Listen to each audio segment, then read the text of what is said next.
또 줍고 있네요. 보키 씨는 참 부지런해요. 나는 깜짝 놀라 뒤돌아봤어요. 치킨집 사장님이 서 있었는데 본인이 51살이라고 했던 그분이었죠. 이마가 헌했고 앞치마에는 오래 묻은 기름 얼룩이 남아 있었어요. 얼굴에는 땀이 맺혀 있었는데 표정은 자연스러웠고 그는 환하게 웃으며 나를 봤어요. 그 순간 가슴 깊은 곳이 뜨거워졌어요. 누군가 내 습관을 있는 그대로 인정해주는 느낌이었거든요. 사실 그날 아침까지만 해도 나는 절망하고 있었어요. 일자리를 찾아 동네를 돌아다녔는데 슈퍼마켓 앞 구인 광고를 보고 들어갔더니 사장이 나를 위아래로 훑어보고는 고개를 저었거든요. 아마 낡은 카디건과 색바랜 바지 차림이 마음에 안 들었던 것 같았어요. 동네 식당에서는 나이를 묻더니 젊은 사람이 필요하다고 했고 세 군데째 문을 두드렸을 때는 입구에서부터 손사래를 쳤어요. 거울을 보지 않아도 알 수 있었어요. 허리가 굽은 66세 노인은 누가 봐도 일할 사람처럼 보이지 않는다는 거려. 나는 그냥 고개를 숙이고 나왔고 발걸음이 무거워졌으며 내 나이와 행색이 짐처럼 느껴졌어요. 낙담한 마음으로 골목을 걸어가고 있었는데 낯선 소리가 들려 걸음을 멈췄어요. 투명한 소주병 하나가 시멘트 바닥을 굴러다니고 있었거든요. 나는 그 병을 조심스럽게 집어들었어요. 병이 깨질까봐 두 손으로 감싸들고 한동안 서 있었는데 길을 지나가던 이웃 아주머니가 내 모습을 보더니 눈살을 찌푸리며 고개를 돌렸어요. 그 반응이 낯설지는 않았지만 그날따라 마음이 무거웠죠. 사람들은 늘 병 줍는 나를 이상하게 봤거든요. 어떤 이는 쓰레기 줍는 거지 취급을 했고 어떤 이는 그냥 없는 사람처럼 지나쳤어요. 그때 등 뒤에서 남자 목소리가 들렸던 거예요. 낮고 편안한 톤이었고 비웃음이 섞이지 않은 말투였어요. 나는 평소처럼 작은 목소리로 인사했어요. 손에는 아직 소주병이 쥐어져 있었고 긴장한 탓에 손에 땀이 배었죠. 그런데 그의 말투에는 비웃음이 없었어요. 사람들이 내 병 줍는 습관을 이상하게 볼 때가 많았는데 그는 마치 당연한 일처럼 받아들였거든요. 이거 가져가세요. 그가 그렇게 말해주자 고개를 살짝 숙였고 병을 더 단단히 쥐었어요. 그날 나는 처음으로 내 일상이 누군가에게 이상한 게 아닐 수도 있겠다는 생각을 했어요. 그리고 그 생각이 오래 남았고 집에 돌아와서도 그분의 목소리가 귓가에 맴돌았죠. 나는 20년을 혼자 살았어요. 특별한 재미도 없었고 매일 비슷한 하루를 버텼어요. 그러다 우연히 골목길에서 한 남자를 만나 가슴이 뛰기 시작했지요. 그가 치킨집 사장님이었고 따뜻한 미소와 말투가 내게만 향하는 신호 같았어요. 그런데 나중에야 알았어요. 내가 놓친 단서가 있었다는 걸요. 내가 사랑이라 믿었던 순간들이 사실은 한 남자의 비밀과 닿아 있었다는 거려. 골목에서의 그날 이후 정확히 일주일 뒤 나는 그분이 운영하는 치킨집 앞을 지나가고 있었어요. 생활비가 모자라 일자리를 찾아 헤매던 때였고 나이 때문에 번번이 거절만 당했죠. 그때 가게 안에서 그분이 나왔어요. 보키 씨, 잠깐만요. 그가 앞치마를 손으로 닦으며 다가왔어요. 우리 가게에서 일해 볼래요? 힘든 일은 없고 서빙이랑 정리만 도와주면 돼요. 나는 순간 말이 막혔어요. 이 나이에 나를 쓰겠다는 곳이 있다니 믿기지 않았거든요. 그는 내 표정을 보더니 웃으며 말했어요. 걱정 마세요. 잘하실 거예요. 부지런하고 성실하신 거 제가 알잖아요. 나는 얼떨결에 고개를 끄덕였어요. 집에 돌아와서도 마음이 진정되지 않았어요. 66살의 치킨집 알바라니 정말 할 수 있을까 싶었죠. 거울을 보니 주름진 얼굴과 굽은 허리가 보였고 과연 내가 그 일을 제대로 해낼 수 있을지 불안했어요. 그날 밤 잠도 제대로 못 잤어요. 다음 날 동네를 돌아다니다가 다른 치킨집 앞을 지나게 됐어요. 유리창 너머로 안을 들여다봤는데 젊은 여자 직원이 쟁반을 들고 테이블 사이를 빠르게 오가고 있었어요. 주방에서는 남자 직원이 치킨을 튀기고 양념을 버무리고 있었죠. 나는 한참을 서서 지켜봤어요. 저 속도를 내가 따라갈 수 있을까? 손님들이 나를 이상하게 보지 않을까? 온갖 걱정이 머릿속을 맴돌았어요. 첫 출근하는 날, 나는 일찍 가게 앞에 도착했어요. 문 앞에서 한참을 망설이다가 들어갔죠. 그분이 반갑게 맞아줬고 앞치마를 건네주며 일하는 방법을 알려줬어요. 테이블 닦는 법, 주문 받는 법, 그릇 정리하는 법 같은 것들이었는데 생각보다 어렵지 않았어요. 가게 안은 늘 갓 튀긴 치킨 냄새로 가득했어요. 처음엔 무겁게 느껴졌지만 시간이 지나자 익숙해졌고 그 냄새가 나를 일터의 사람으로 묶어주는 것 같았어요. 그는 누구보다 치킨을 좋아했고 반죽을 직접 만들고 양념을 정성껏 버무렸어요. 손님 주문이 없어도 한두 마리 튀겨서는 내 접시에 다리 하나를 올려놓곤 했죠. 보키 씨, 이건 오늘 특별히 신경 써서 죽였어요. 하나 드셔봐요. 그가 웃으며 건넬 때 나는 자리에서 조용히 감사하다고 말하고 한 입 베어 물었어요. 일을 하니까 돈을 내지 않아도 이런 걸 먹을 수 있다는 게 신기했고 처음으로 일하는 사람의 자리에 선 것 같았죠. 바삭한 소리에 그가 흐뭇하게 고개를 끄덕였고 그 순간만큼은 내가 환영받는 사람 같았어요. 살면서 이런 마음을 느껴본 적이 몇 번이나 있었나 생각도 들었죠. 하지만 곧 알게 됐어요. 그가 나만 챙기는 게 아니라는 걸요. 젊고 예쁜 손님이 들어오면 그의 표정이 눈에 띄게 밝아졌어요. 오늘도 예쁘게 오셨네요. 피부가 정말 좋으시다. 어떤 제품 쓰세요? 그런데 남자 손님이나 나이 든 여성 손님이 오면 표정이 달라졌어요.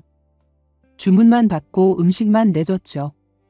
웃음도 적었고 칭찬도 없었어요. 나는 처음엔 장사하는 사람이라면 그럴 수 있다고 넘겼어요. 그런데 그와 함께 보내는 시간이 길어질수록 내 마음이 그쪽으로 기울수록 그의 친절이 더 이상 똑같이만 보이지 않았어요. 내게 건네던 온기와 다른 여자들에게 건네는 가벼운 칭찬이 한 가게 안에서 동시에 돌아다닐 때 마음 한구석이 조용히 내려앉았죠. 그래도 나는 매일 아침 설렘을 안고 가게로 향했어요. 보키 씨 오늘도 고생 많았다는 말 한마디가 하루를 버티게 했고 치킨 한 조각에도 위로를 받았어요. 그것이 나만을 위한 게 아니어도 상관없었어요.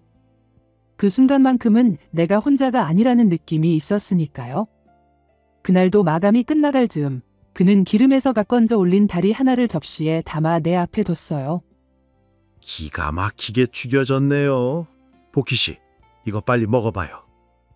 주문도 없었는데 튀겨낸 걸 보니 나를 위해 따로 만든 게 아닐까 싶었어요. 나는 고개를 끄덕이며 한 입 먹었고 뜨거운 김이 얼굴을 스치고 지나갔어요. 그가 뒤돌아서 다시 조리대로 가는 뒷모습을 보며 오늘도 나를 생각해줬다는 생각에 가슴이 따뜻해졌죠. 나는 빈 접시를 정리하며 웃음이 나왔어요. 일을 시작한 지 한 달쯤 됐을 때였어요. 그날은 저녁 시간이라 가게가 붐볐고 테이블마다 손님이 가득 차 있었죠. 나는 주방과 홀을 오가며 쉴 틈 없이 접시를 나르고 있었어요. 주방 입구 좁은 통로에서 그분과 마주쳤는데 그분은 갓 튀긴 치킨을 담은 접시를 들고 있었어요. 내가 왼쪽으로 비키려 하자 그분도 같은 쪽으로 움직였고 다시 오른쪽으로 가려는데 또 같은 쪽이었죠. 그러다 그분이 그만 내 옆구리를 스쳤어요.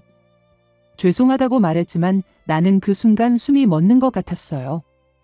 우연이겠지. 좁은 공간이니까 그럴 수 있지. 그렇게 생각하면서도 가슴이 두근거렸거든요. 옆구리에 남은 감촉이 한참 동안 사라지지 않았고 그날 밤 집에 돌아와서도 그 순간만 자꾸 떠올랐어요. 침대에 누워 천장을 보며 그때 그 순간을 되새겼죠. 그분의 손이 닿았던 자리를 손으로 만져보기도 했는데 정말 스쳤던 건지 일부러였던 건지 알 수 없었어요. 잠이 오지 않았고 눈을 감으면 그분 얼굴이 떠올랐으며 심장이 계속 빠르게 뛰었어요. 다음 날부터 나는 출근 준비를 할 때 달라졌어요. 옷장 앞에서 어떤 옷을 입을까 고민하기 시작했고 낡았지만 그나마 깨끗한 블라우스를 골랐어요. 거울을 보는 시간도 늘어났죠. 주름진 얼굴과 백발이 한심하게 느껴졌지만 그래도 조금이라도 나아 보이고 싶었어요. 가게로 가는 길에는 심장이 계속 뛰었고 문을 열고 들어설 때마다 긴장했어요. 며칠이 지났어요. 평소처럼 일하는데 그분이 또 치킨을 내밀었어요. 오늘 건 정말 맛있게 됐다며 꼭 먹어보라고 했고 나는 고맙다고 말하고 받아 먹었는데 가게에서 같이 일하는 젊은 알바생이 나를 보더니 묘한 표정을 지었어요. 눈치챈 걸까 싶어 얼굴이 화끈거렸죠. 그 알바생은 아무 말도 안 했지만 자꾸 나와 사장님을 번갈아 쳐다봤고 나는 일하는 내내 신경이 쓰였어요. 그날 오후 좁은 주방 통로를 지나가는데 그분이 반대편에서 오고 있었어요. 내가 비켜서려고 했는데 그분도 같은 쪽으로 움직였고 결국 우리는 마주 섰죠. 잠깐만요 하면서 그분이 내 허리에 손을 얹었어요. 살짝 밀듯이 옆으로 비켜줬는데 손이 닿은 시간은 짧았지만 숨을 쉬는 것도 잊었고 그분이 지나간 후에도 한참을 그 자리에 서 있었어요. 그날 밤도 잠을 이룰 수 없었어요. 허리에 닿았던 그분 손의 온기가 아직도 남아있는 것 같았고 눈을 감으면 그 순간이 천천히 재생됐어요. 이건 우연이 아닐 수도 있겠다는 생각이 들기 시작했죠. 가슴이 계속 두근거렸고 새벽까지 뜬 눈으로 누워 있었어요. 일주일쯤 지나서였어요. 그날 저녁에는 젊은 커플 손님이 왔는데 둘이 마주 앉아서 치킨 하나를 나눠 먹으며 웃고 있었어요. 남자가 여자 입에 치킨을 넣어주자 여자가 부끄러워하며 고개를 숙였고 두 사람 다 행복해 보였죠. 나는 그 모습을 보며 부러웠어요. 나도 저렇게 누군가와 마주 앉아 밥을 먹어본 적이 있었나 싶었거든요. 손님들이 다 가고 정리를 하는데 그분이 다가와서 말했어요. 보키 씨 앞치마 끈이 풀렸다고. 그리고는 내 뒤로 돌아가서 끈을 묶어주었어요. 목덜미 근처에서 그분의 손이 스쳤고 숨소리가 가까이 들렸어요. 다 됐다는 목소리가 귓가에서 들릴 때 나는 다리에 힘이 풀렸고 테이블을 붙잡지 않았으면 주저앉을 뻔했어요. 그날 밤은 더 심했어요. 목덜미가 계속 간지러웠고 그분의 숨소리가 귓가에 맴돌았으며 이불을 뒤집었었다가 다시 걷어차기를 반복했어요. 확실해. 이분이 나를 좋아하는 거야. 그렇게 생각하니까 잠은 더 오지 않았고 심장은 더 빠르게 뛰었어요. 그때부터 나는 다른 직원이나 손님들 눈치를 보기 시작했어요. 우리 사이를 누가 알아챌까봐 조마조마했고 그분이 내게 말을 걸 때마다 얼굴이 붉어지는 게 들킬까봐 고개를 숙였어요. 일하는 내내 긴장했고 그분이 가까이 오면 손이 떨렸으며 실수할까봐 더 조심스러웠죠. 다음날 출근할 때는 더 긴장했어요. 가게 문을 열고 들어서는데 심장이 빨리 뛰었죠.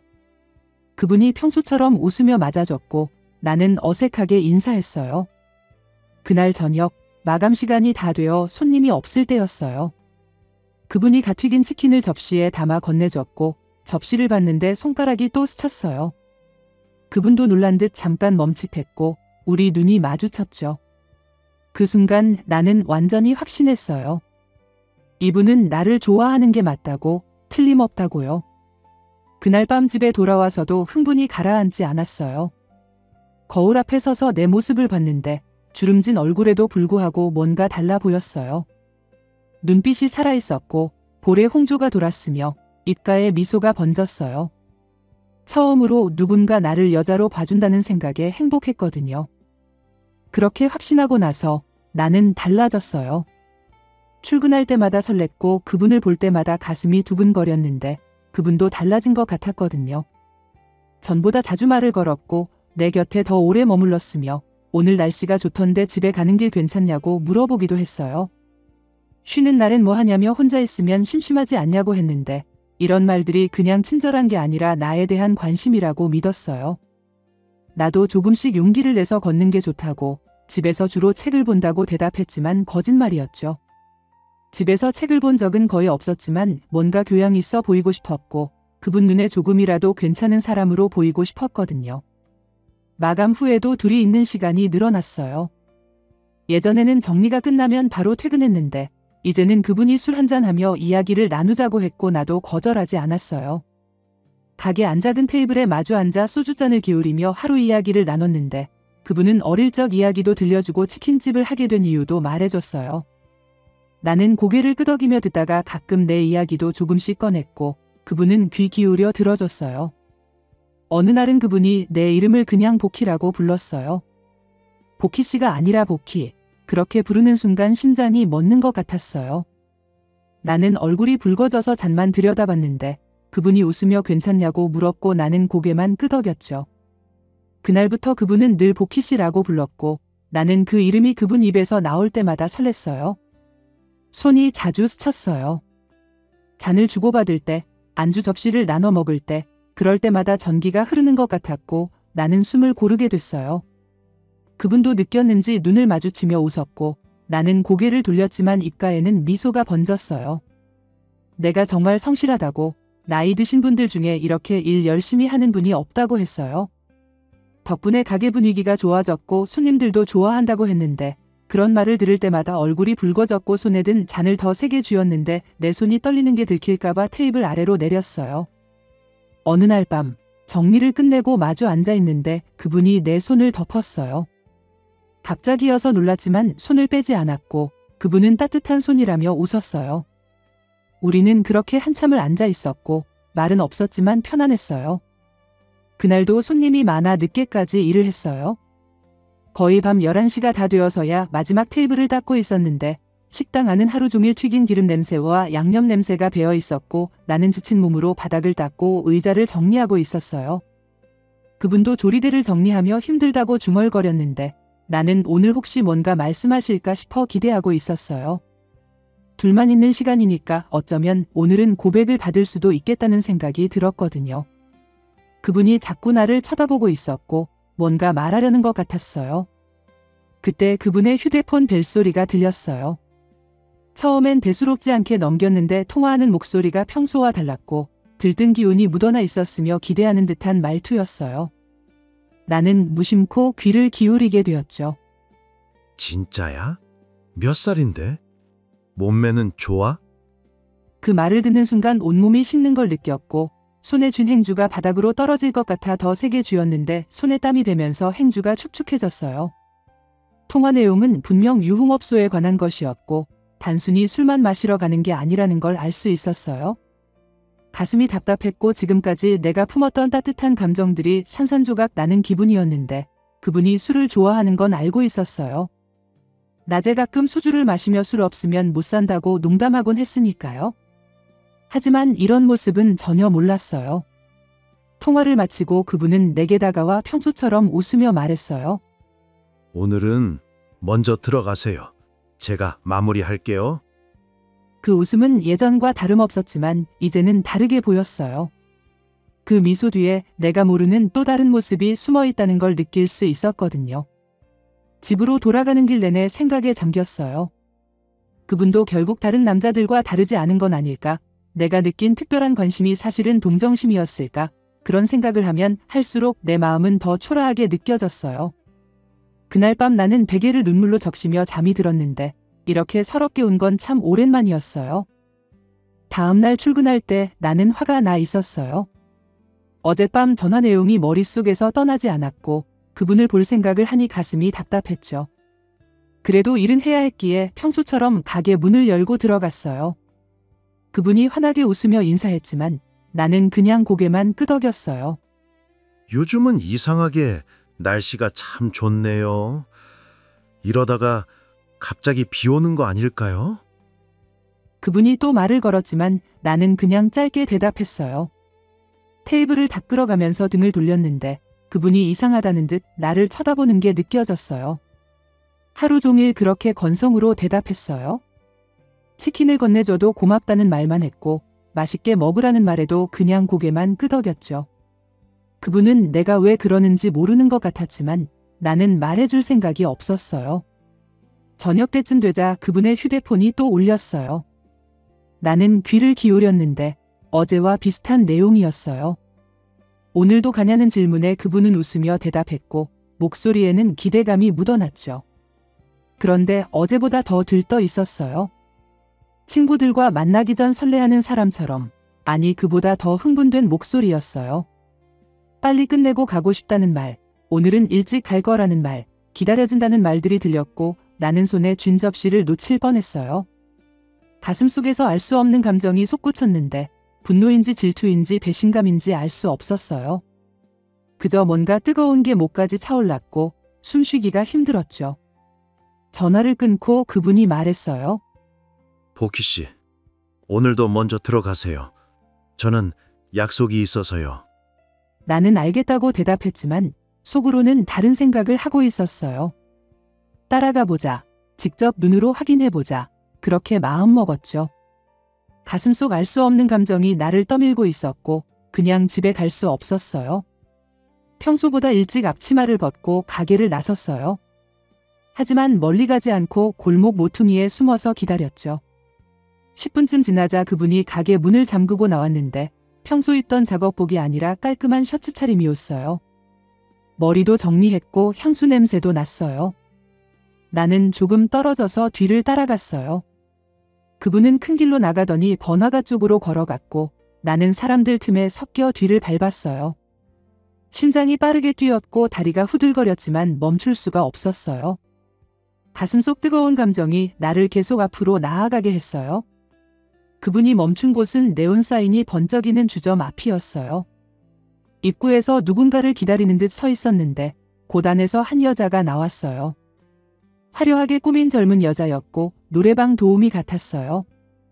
여자가 그분 팔에 자연스럽게 팔짱을 꼈어요.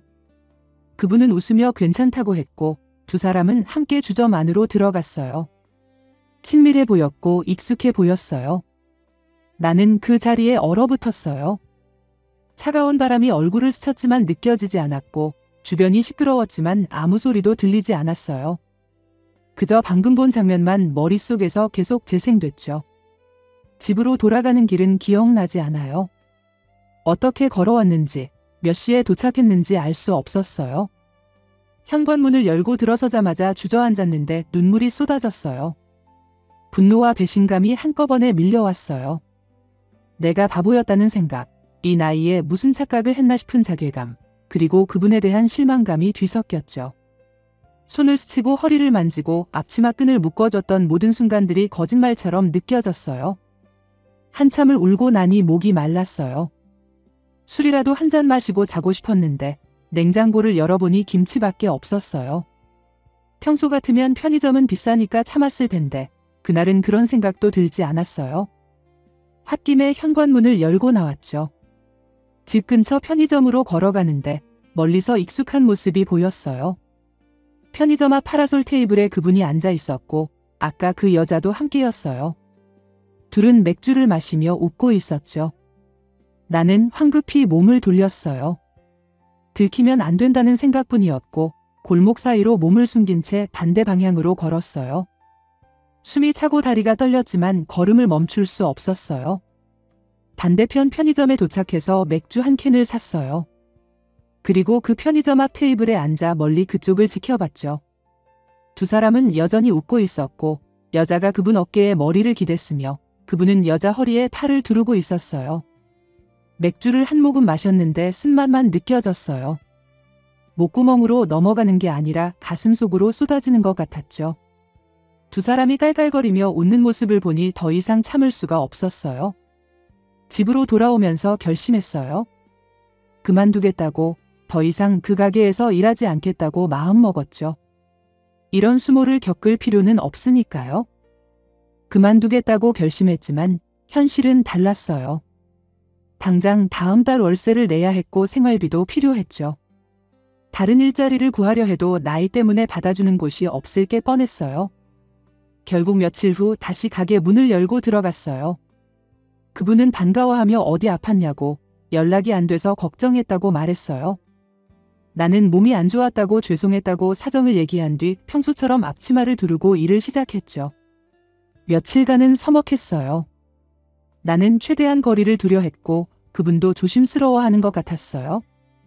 하지만 시간이 지나면서 다시 예전처럼 돌아갔고 그분은 또 치킨을 건네주고 말을 걸었어요.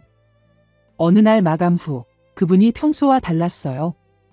조리대를 닦으면서 자꾸 나를 쳐다보다가 시선을 돌리기를 반복했고 뭔가 말하려다가 입을 다물곤 했죠. 그분이 복희 씨 하고 불렀다가 말을 멈췄어요. 손으로 머리를 극적이더니 복희 씨는 뭐랄까 하고 말끝을 흐렸는데 나는 테이블을 닦다 말고 그분을 봤어요.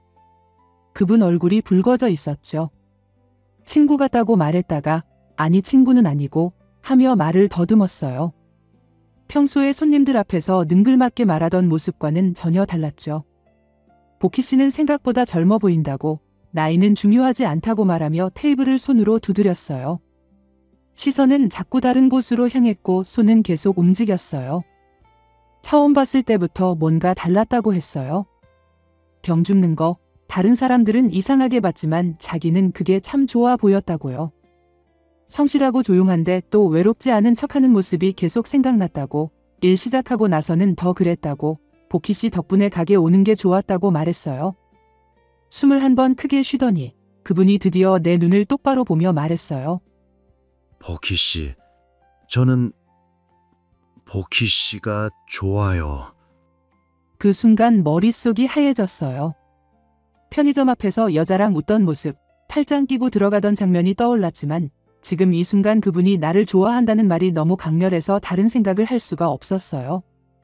나도 좋다고 대답했어요. 떨리는 목소리로 나도 사장님이 좋다고 말했는데 말을 하고 나니 더 떨렸어요. 그분이 환하게 웃으며 다가와서 내 손을 잡았고 손이 따뜻했지만 나는 어떻게 해야 할지 몰라 가만히 있었어요. 집으로 돌아오는 길 내내 정신이 없었어요. 수십 년 만에, 아니 평생 처음으로 누군가에게 이런 말을 들었는데 믿기지 않았거든요. 현관문을 열고 들어서서도 멍하니 서 있었고 거울을 보니 내 얼굴이 붉어져 있었어요. 침대에 누웠지만 잠이 오지 않았어요. 기쁘기도 했고 두렵기도 했어요. 앞으로 뭘 해야 하는지 전혀 알 수가 없었고 편의점 앞 여자 생각도 자꾸 떠올랐지만 그분이 나를 좋아한다고 했으니까 그 말을 믿고 싶었어요. 다음 날 출근할 때는 더 긴장했어요. 어떻게 행동해야 할지, 뭐라고 인사해야 할지 몰라서 가게 앞에서 한참을 서 있었죠. 문을 열고 들어가니 그분이 평소처럼 웃으며 인사했고 나는 어색하게 고개만 끄덕였어요. 처음 며칠은 조심스러웠어요. 그분은 마감 후에만 내 손을 잡았고 눈치를 보며 주변을 살폈어요. 나도 떨리는 마음으로 그 손을 잡았지만 언제 놓아야 할지 몰라 어색했죠. 하지만 일주일쯤 지나자 그분이 달라졌어요. 손님이 있는데도 내 어깨에 손을 올렸고 내가 놀라 쳐다보면 뭐 묻었다며 웃었어요. 어느 날은 손님 앞에서 내 얼굴로 손을 가져오더니 이러다 머리카락 떨어지겠어요. 하면서 머리카락을 자연스럽게 귀 뒤로 넘기며 정리해줬어요. 나는 얼굴이 붉어져서 고개를 돌렸어요. 손님들이 보고 있었거든요. 하지만 그분은 전혀 신경 쓰지 않는 것 같았어요. 오히려 내가 당황하는 걸 재미있어 하는 것처럼 보였죠. 주방에서 지나칠 때도 예전보다 가까이 붙어 지나갔어요. 허리에 손을 대고 잠깐만요 하며 비켜주곤 했는데 손님이 보든 말든 신경 쓰지 않았어요. 마치 이제 내 여자니까 당당하다는 듯이 행동했죠. 나는 매번 조마조마했어요. 손님들이 이상하게 보지 않을까, 소문이 나지 않을까 걱정했지만 동시에 좋기도 했어요. 그분이 나를 숨기지 않는다는 게, 당당하게 대한다는 게 나쁘지 않았거든요. 마감 후 함께 테이블에 앉아 술을 마시는 시간이 길어졌어요. 그분 이야기를 들으며 고개를 끄덕였고 손을 잡는 것도 자연스러워졌으며 눈을 마주치는 게 덜 부끄러워졌죠. 하지만 여전히 불안했어요. 편의점 앞 여자가 누군지, 왜 그렇게 친밀하게 굴었는지 묻고 싶었지만 입이 떨어지지 않았어요. 그분을 잃을까봐, 좋아한다는 말을 거짓말로 만들까봐 두려웠거든요. 어느 날 마감 후 그분이 조심스럽게 말했어요. 복희 씨, 오늘 집에 같이 가실래요? 나는 순간 말이 막혔어요. 심장이 빠르게 뛰었고 손에 땀이 났어요. 평생 남자 집에 가본 적이 없었고 그분이 무슨 의미로 하는 말인지 알 수 있었거든요. 그분이 내 표정을 보더니 당황한 듯 말했어요.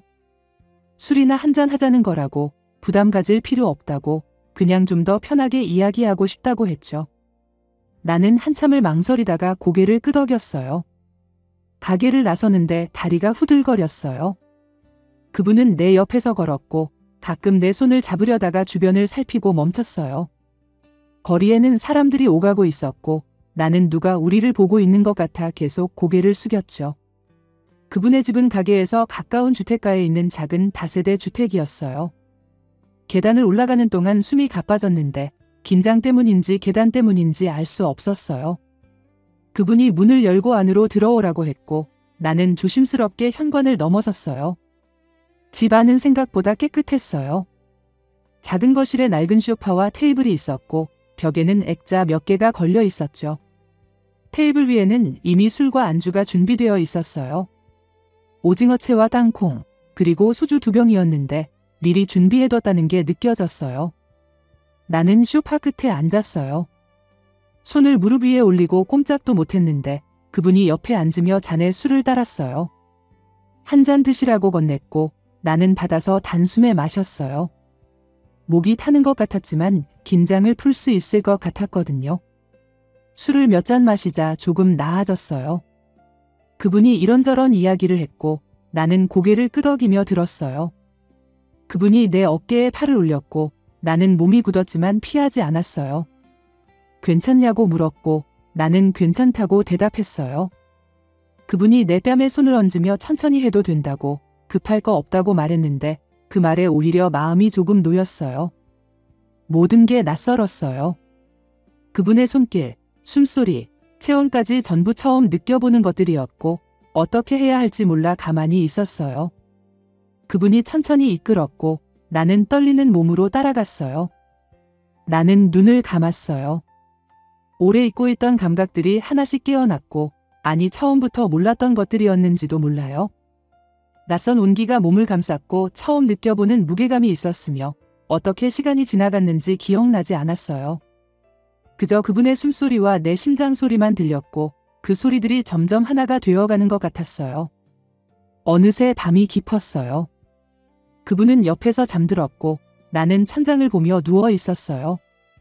지금 내가 무엇을 한 건지, 이게 맞는 건지 온갖 생각이 머릿속을 맴돌았죠. 부끄럽기도 했고 후회도 됐지만 동시에 외롭지 않았어요. 새벽이 될 때까지 잠을 이루지 못했어요. 그분의 고른 숨소리를 들으며 오늘 하루를 되짚었는데 불안과 설렘이 뒤섞여 있었어요. 확실한 건 그 순간만큼은 내가 혼자가 아니었다는 사실이었어요. 동이 트기 시작할 무렵 그분이 눈을 떴어요. 나를 보더니 웃으며 잘 잤냐고 물었는데 나는 고개를 끄덕였어요. 그분이 일어나서 물 한 잔을 가져다 줬고 나는 받아 마셨어요. 집으로 돌아가는 길, 아침 해가 밝았어요. 거리는 조용했고 사람들이 하나둘 나타나기 시작했어요. 출근하는 사람들, 조깅하는 사람들, 신문 배달하는 사람들이 지나갔지만 아무도 나를 쳐다보지 않았어요. 그게 이상했어요. 나는 어제와 완전히 다른 사람이 된 것 같은데 세상은 그냥 평소처럼 돌아가고 있었거든요. 지난밤 일들이 꿈처럼 느껴졌어요. 정말 일어난 일인지 상상한 건지 구분이 안 됐죠. 그분의 손길, 속삭임, 온기가 아직도 몸에 남아있는 것 같았지만 동시에 너무 비현실적이었어요. 나 같은 사람에게 이런 일이 일어날 수 있나 싶었어요. 집에 도착해서 현관문을 열고 들어섰어요. 익숙한 냄새, 익숙한 풍경이었지만 모든 게 낯설게 느껴졌어요. 거울 앞에 섰는데 똑같은 주름진 얼굴, 똑같은 백발이 보였어요. 뭔가 달라졌을 거라고 기대했는데 아무것도 변하지 않았어요. 침대에 누웠어요. 방금 떠나온 그분의 침대가 생각났고 그분의 체온이 그리웠어요. 눈을 감으니 다시 그 순간들이 떠올랐고 얼굴이 뜨거워졌어요. 이게 꿈이 아니라면 앞으로 어떻게 되는 걸까? 우리는 계속 이렇게 만나는 걸까? 그런 생각들이 머릿속을 가득 채웠어요. 다음날 출근할 때 나는 얼굴을 들 수가 없었어요. 가게 문을 열고 들어서는데 온몸이 뜨거웠고 그분과 눈이 마주칠까봐 고개를 숙였어요. 그런데 그분은 평소와 다름없이 환하게 웃으며 인사했어요. 마치 아무 일도 없었다는 듯 자연스러웠어요. 나는 겨우 고개를 끄덕이며 앞치마를 두르는데 손이 떨려서 끈을 제대로 묶지 못했어요. 그분이 다가와 대신 묶어주며 웃었는데 나는 더 얼굴이 붉어졌죠. 손님들 앞에서도 그분은 당당했어요. 내 어깨에 손을 올리고 일 잘한다고 칭찬하고 치킨을 건네주며 꼭 먹으라고 했어요. 나는 손님들이 우리를 어떻게 볼까 전전긍긍했지만 그분은 전혀 개의치 않는 것 같았어요. 며칠이 지나자 그분이 더 자주 부르기 시작했어요. 처음에는 일주일에 한두 번이었는데 곧 격일로, 그러다 매일 밤 집으로 가자고 했어요. 마감하고 정리를 끝내면 어김없이 오늘도 우리 집 갈까요? 하고 물었고 나는 거절할 수 없었어요. 그분의 집이 점점 익숙해졌어요. 현관 들어서는 것도, 소파에 앉는 것도, 술잔을 나누는 것도 자연스러워졌죠. 그분은 매번 나를 안으며 좋아한다고 말했고 나도 같은 말을 돌려주었어요. 하루에 한 번씩 사랑을 확인하는 것 같았어요. 행복했어요. 아침에 눈을 뜨면 그분 생각이 났고 출근길에는 설렜으며 일하는 내내 그분을 보는 게 좋았어요. 마감 후 함께 집으로 가는 길은 늘 두근거렸고 함께 보내는 밤은 따뜻했죠. 그런데 어느 날 저녁 시간에 가게로 한 여자가 들어왔어요. 화려하게 꾸민 젊은 여자였는데 순간 숨이 멎었어요. 편의점 앞에서 봤던 바로 그 여자였거든요. 여자는 가게 안을 둘러보더니 그분을 발견하고 환하게 웃었어요. 그분도 여자를 보더니 잠깐 당황한 표정을 지었지만 곧 웃으며 다가갔어요. 아잉, 오빠 여기서 이러시는 거예요. 찾기 힘들었잖아요. 여자가 친근하게 말했고 그분은 어떻게 여기를 알았냐고 물었어요. 여자는 주소 물어봐서 찾아왔다고, 연락이 안 돼서 직접 왔다고 말했죠. 나는 테이블을 닦는 척하며 귀를 기울였어요. 손에 쥔 행주가 축축하게 젖었고 심장이 빠르게 뛰었어요. 그분은 여자를 가게 밖으로 데리고 나가며 잠깐만 기다리라고 했고 두 사람은 밖에서 이야기를 나누기 시작했어요. 유리창 너머로 두 사람이 보였어요. 여자는 뭔가 제잘거렸고 그분은 고개를 끄덕이거나 저었어요. 표정은 잘 보이지 않았지만 여자가 그분 팔을 잡는 게 보였어요. 그분은 손을 뿌리치지 않았어요. 나는 그 자리에 서서 지켜볼 수밖에 없었어요. 손님들이 주문했지만 제대로 듣지 못했고 치킨을 내줄 때도 접시를 떨어뜨릴 뻔했어요. 머릿속이 하얘졌고 가슴이 답답했어요. 한참 후 그분이 들어왔어요. 여자는 떠났고 그분은 평소처럼 웃으며 조리대로 갔어요. 나는 묻고 싶었어요. 저 여자가 누구냐고, 무슨 관계냐고, 하지만 입이 떨어지지 않았어요. 그날 밤도 그분은 집에 가자고 했어요. 나는 고개를 끄덕였지만 마음 한구석이 무너지는 것 같았어요. 그날 이후 며칠간 나는 불안했어요. 그 여자가 누군지, 왜 찾아왔는지 자꾸 생각났지만 그분에게 묻지 못했어요. 물으면 모든 게 깨질 것 같았거든요. 일주일쯤 지났을 때 또 그 여자를 봤어요. 퇴근 후 집으로 가던 길에 골목 모퉁이에서 그분과 그 여자가 함께 서 있었어요. 담배를 피우며 이야기를 나누고 있었는데 여자가 웃으며 그분 어깨를 쳤어요. 그분도 웃고 있었죠. 나는 황급히 몸을 숨겼어요. 가슴이 두근거렸고 숨이 막혔어요. 멀리서 지켜보는데 두 사람은 한참을 그렇게 서 있었고 여자가 떠난 후에야 그분도 돌아갔어요. 집에 돌아와서도 그 장면이 머릿속에서 떠나지 않았어요. 참을 수 없었어요. 다음 날 마감 후 나는 용기를 내서 누구냐고 물었어요. 그분이 잠깐 멈칫하더니 별것 아니라는 듯 대답했어요. 그냥 아는 사람이라고, 예전에 다른 가게에서 일할 때 알게 된 손님이라고 했어요. 가끔 연락하고 지낸다고, 복희 씨가 걱정할 일은 아니라고 웃으며 말했죠. 신경 쓰였어요? 그냥 아는 애예요. 난 복희 씨밖에 없어요. 그분이 내 손을 잡으며 말했어요. 나는 그 말을 믿고 싶었어요. 그게 아니면 내가 버틸 수 없을 것 같았거든요. 며칠간은 괜찮았어요. 그분은 여전히 매일 밤 나를 불렀고 좋아한다고 말했어요. 나는 그 말에 안심하며 하루하루를 보냈죠. 그런데 어느 날 저녁, 평소보다 일찍 퇴근했어요. 그분이 오늘은 볼 일이 있다며 먼저 들어가라고 했거든요. 나는 아쉬웠지만 고개를 끄덕이고 집으로 향했어요. 집에 와서 침대에 누웠는데 밖에서 빗소리가 들렸어요. 창문을 여니 비가 내리고 있었고 빗방울이 유리창을 두드렸어요. 비 오는 밤이면 늘 외로웠는데 이제는 그분 생각이 났어요. 지금 뭐 하고 있을까? 비는 맞지 않았을까?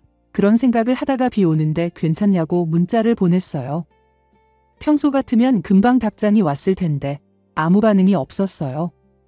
5분, 10분이 지나도 읽지 않았다고 표시됐고 나는 다시 답장 안 하시니 걱정된다고 문자를 보냈어요.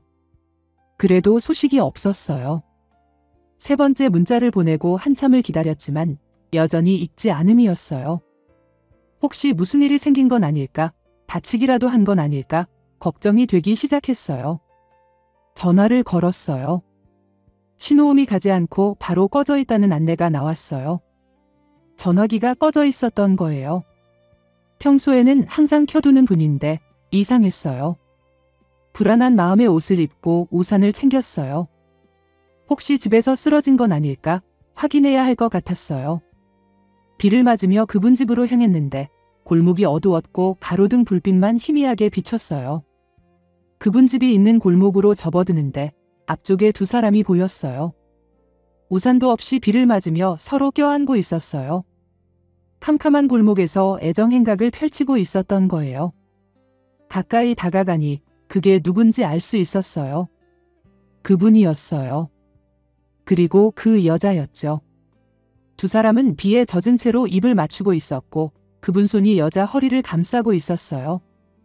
나는 그 자리에 얼어붙었어요. 우산이 손에서 미끄러져 떨어졌지만 느끼지 못했어요. 빗물이 얼굴을 타고 흘러내렸지만 눈물인지 빗물인지 구분할 수 없었어요. 모든 게 무너졌어요.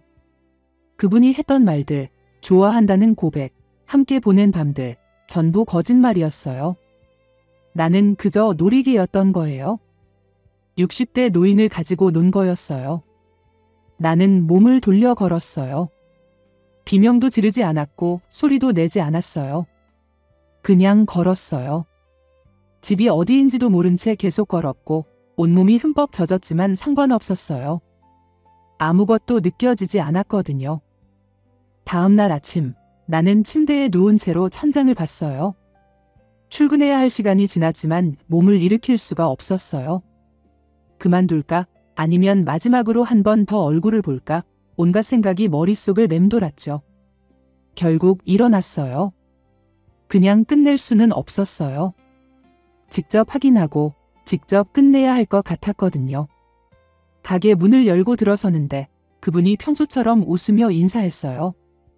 늦었다고 어디 안 좋냐고 물었지만 나는 아무 대답도 하지 않고 앞치마를 두르고 일을 시작했어요. 테이블을 닦고 주문을 받고 접시를 나르면서도 그분을 쳐다보지 않았어요. 그분이 이상함을 눈치챘는지 다가와서 왜 그러냐고 무슨 일 있냐고 물었어요. 나는 고개를 저으며 아무것도 아니라고 그냥 몸이 좀 안 좋다고 말했죠. 그분은 그러냐며 고개를 끄덕였지만 계속 나를 살폈어요. 점심시간이 지나고 손님이 뜸해졌을 때 그분이 화장실에 갔어요. 나는 잠깐 망설이다가 조리대 위에 놓인 그분의 휴대폰을 집어들었어요. 손이 떨렸지만 멈출 수 없었어요. 문자함을 열었더니 맨 위에 그 여자 이름이 있었어요. 눌러보니 문자 내용이 나타났는데 내 눈을 의심했어요. 어젯밤이 좋았다는 말, 비 맞으면서 한 게 진짜 어땠다는 말, 오늘 밤도 보고 싶다는 말들이 오갔어요. 그리고 보키 씨 눈치 안 보고 만나고 싶다는 말도 있었죠. 더 읽을 수 없었어요.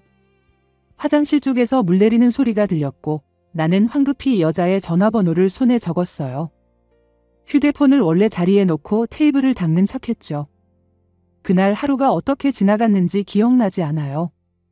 퇴근하고 집에 와서 손에 적힌 번호를 보며 한참을 앉아 있었어요. 그리고 전화를 걸었어요. 여자의 목소리는 밝고 젊었어요. 나는 보키라고 사장님하고 일한다고 말했는데 여자가 웃었어요. 아, 그 할머니냐고 사장님이 말했다고 가게에서 일한다고 들었다고 했어요. 여자는 전혀 당황하지 않았어요. 오히려 재미있다는 듯 내 나이를 물었고 66살이라고 대답하자 진짜 노인네라고 자기는 40대인데 양심도 없다고 그 나이에 무슨 짓이냐고 말했어요. 가슴이 무너지는 것 같았어요. 여자와의 관계가 아니었어요. 내 나이, 내 모습, 내가 이 짓을 하고 있다는 사실 자체가 비참했어요. 여자는 웃으며 말했어요. 그냥 할머니나 가지라고 자기는 남자가 많다며 그렇게 말하고 전화를 끊었어요. 나는 휴대폰을 쥔 채로 얼어붙었어요. 그때 내 휴대폰이 울렸어요. 그분이었어요. 나는 받지 않았지만 계속 전화가 왔고 문자도 왔어요.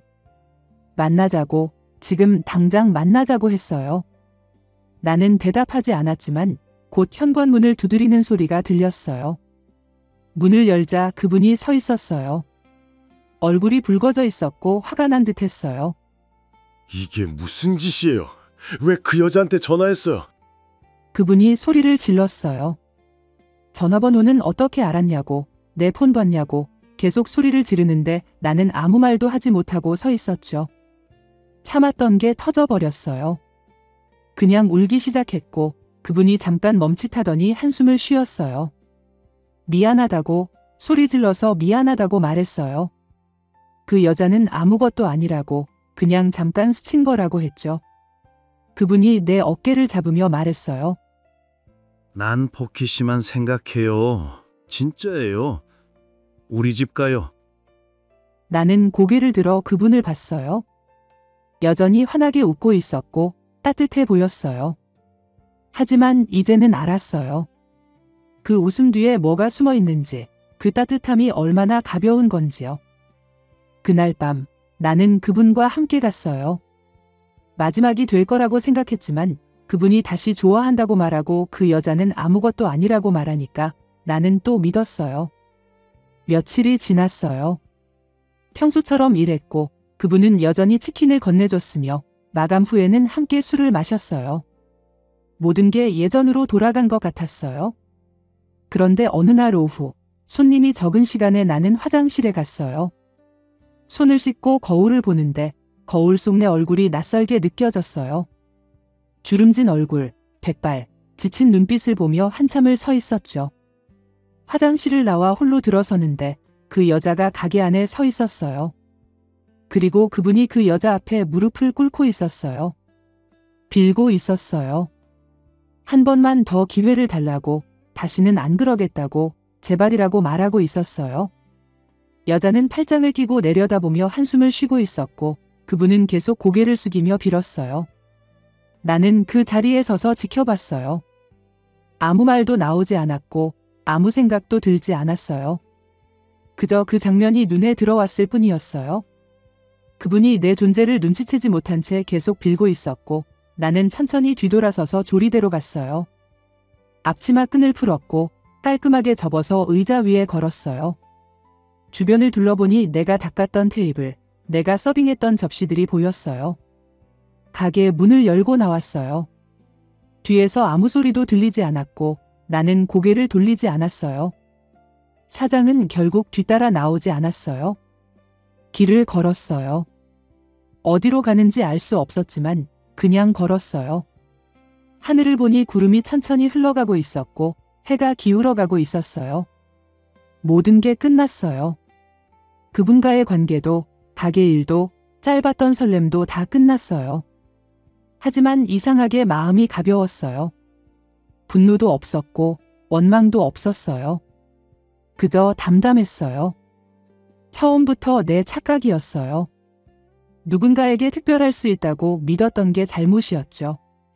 그분은 원래 그런 사람이었고 나는 그저 지나가는 여자 중 하나였을 뿐이었어요. 걸으며 생각했어요.